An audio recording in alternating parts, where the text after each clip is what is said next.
Hi, I'm Andrew Kirk, and this is my second oral presentation for my senior seminar course at Jacksonville State University.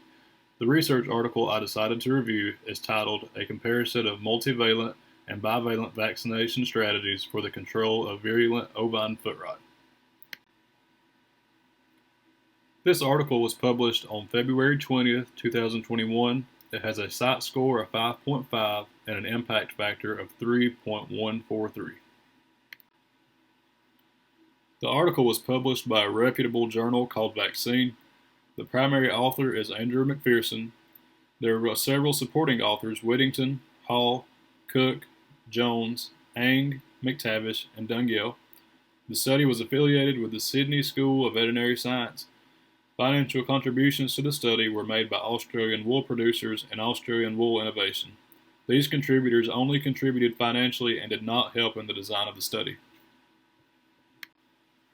Before beginning the article review, there are a few terms you need to be familiar with. Foot rot is a bacterial infection in ruminants that produces lesions between the hoof digits. If the infection is not treated, it can lead to complete lameness.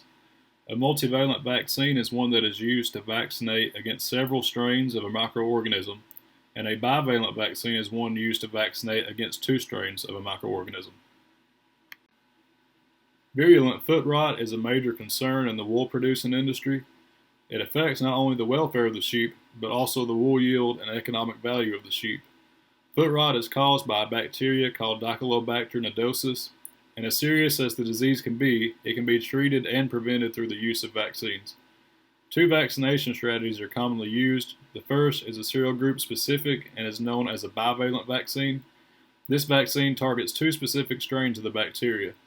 The second is a multivalent vaccine that covers either 6 or 9 of the most common strains, depending on which vaccine company you purchase from.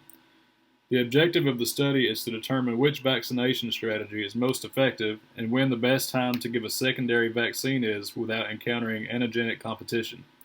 There was no set hypothesis or expectation outlined in the study. The goal of the study was just to compare the vaccination strategies and determine which one is the best. Here is a picture of a foot rot lesion. These lesions are very painful, but the biggest concern is when the infection is left untreated. If the condition is allowed to persist, the hoof wall will eventually separate from the sole of the hoof and will cause complete lameness and often death. The study was broken into two phases. The first phase was the immunogenicity trial. 108 castrated males, often referred to as wethers, were transported to the University of Sydney Farms. The herd had no history of foot rot, but swabs were taken to confirm that they were free from foot rot. After this was confirmed, they were randomly divided into treatment groups. Group 1 was a control group that received only an injection of the oil suspension used in the other vaccines. This was done with an initial injection and boosted on day 30.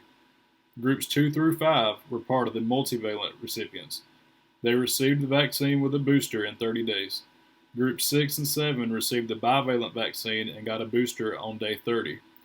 A different serospecific group vaccine was given on day 60 with a booster on day 90. Groups 8 and 9 also received the bivalent vaccine, but the second serogroup vaccine wasn't given until day 90 and was boosted on day 120. These groups were divided like this to test the best vaccination interval. Blood samples were drawn and analyzed every month for 5 months to monitor antibody levels. The second phase was the field trial phase. 4 flocks, each containing 300 sheep, were recruited from Tasmania. 20 sheep from each flock that had active foot rot lesions were swabbed and analyzed for serogroup identification. Each of the 4 flocks were broken into 3 treatment groups. In the control group, no vaccines were given, but the sheep were treated with a medicated foot bath after inspection to provide the sheep with relief. The multivalent groups received an initial vaccine with a booster in 30 days. The bivalent group received an initial dose, which was boosted in 30 days, with a different serospecific vaccine given on day 90 and boosted at day 120. Each month for 5 months, the same 10 sheep from each herd had blood drawn and analyzed. Foot inspections were also performed during this time and classified as affected, cured, or improved. Rainfall and temperature were recorded by the weather station nearest to each of the farms. The results from the immunogenicity trial showed that the sheep vaccinated with either multivalent or bivalent vaccines had higher levels of antibodies in the control groups during each monthly blood check. Sheep that received the bivalent vaccine had much higher antibody levels when compared to the multivalent groups. There were no notable differences between the two multivalent groups of 6 or 9 strains, and there were also no significant differences between giving the secondary bivalent vaccine on day 60 versus on day 90. The results from the field trials showed that again, bivalent groups had higher antibody levels than the multivalent and control groups. Antibody levels were also much higher after the first bivalent vaccine than after the secondary bivalent vaccine. Satisfactory cure and improvement rates were met on all farms for the control groups that received only the foot bath and also both of the vaccinated groups. The results also showed that there were no significant differences in cure rates observed among any of the groups. The study concluded that sheep receiving the multivalent vaccine presented much lower antibody levels with less duration than sheep receiving the bivalent vaccine. Multivalent vaccines did prove effective, but must be administered more often than the bivalent vaccine. How often the multivalent vaccine needs to be administered warrants for further studies. Multivalent vaccines are only preferred if the lesion swabs from a flock show a wide variety of serogroups, and it is suggested to supplement the vaccine with a medicated foot bath. Administering the secondary bivalent vaccine at 2 months instead of 3 did not induce antigenic competition. The study concludes that the bivalent vaccine strategy with a secondary vaccine in 2 months is useful in quickly and effectively stopping a foot rot outbreak. This journal article passed the CRAP test. It is current and relevant to my studies. It is also published by a reputable source, presents accurate information, and serves the purpose of educating veterinary professionals and sheep producers. The study presents a sample size large enough that the data can be considered reliable. The study is also detail-oriented and uses a lab and field-based approach. The high impact factor and site score add to the credibility.